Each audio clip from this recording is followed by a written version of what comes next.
I taught myself to lip read so I could surprise my deaf wife on our anniversary, and ended up discovering exactly why her sister refuses to be in the same room as me. My wife lost her hearing when she was 19. We met 3 years after that, so I've never known her any other way. Her ASL is fluid and fast. Mine is functional, at best. We get by with a mix of signing, texting, and me butchering hand shapes while she patiently corrects my wrist angle for the 100th time. It works. It's worked for 6 years of marriage. But there was one thing I could never quite crack, and it bothered me more than I let on. She reads lips really well, across a room, through a car window, from the back of a restaurant. She picks things up I can't even hear with full volume, and I wanted in. Not to spy on her, nothing like that. I wanted to surprise her on our anniversary by having a full silent conversation across a crowded room, the way she does with her friends. I wanted to give her the thing she gives everyone else, a version of me that could meet her in her own language without needing my hands. So I started learning muted YouTube clips, practice apps, news anchors with the volume all the way down, while I guessed the sentences and checked the captions after. It is so much harder than it sounds. Lip reading is basically educated guessing held together by context. You miss half the words, and your brain fills in the rest. But I got decent. By month 5, I could follow muted TV shows if the lighting was good. I never told her. That was the whole point. I wanted to walk up to her at our anniversary dinner, catch her eye from across the restaurant, and mouth something only she'd catch. What I didn't plan for was that human faces don't come with a mute button. It started at a backyard barbecue at her parents' house in August. Her sister Maurice was there, which was normal, and Maurice was being her usual self with me, which was also normal. Maurice has never liked me.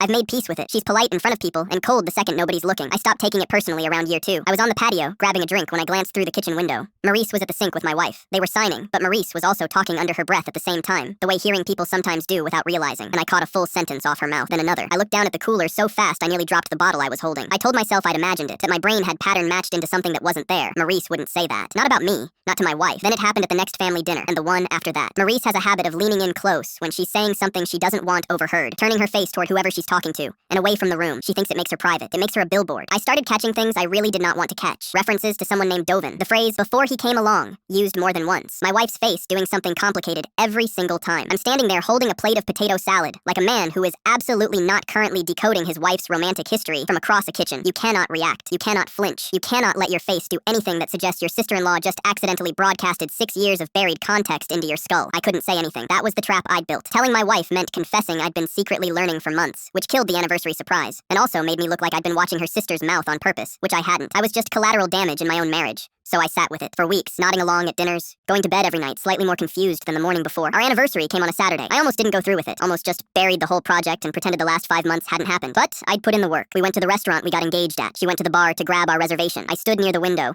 waited until she looked up, and mouthed across the room, "I love you. Happy anniversary." She froze. Then her whole face broke open, and she covered her mouth, and I watched her eyes fill up from 40 feet away. She walked straight back to me, grabbed my face with both hands, and signed, "How long?" I signed back, 5 months, and I watched the exact moment the math started happening behind her eyes. 5 months. Barbecues, dinners, Maurice at the sink, Maurice leaning in, Maurice turning her face away from the room. Her hands dropped. She didn't ask what I'd seen. She already knew I'd seen something. She just looked at me, very quietly, and signed one word, "Davin."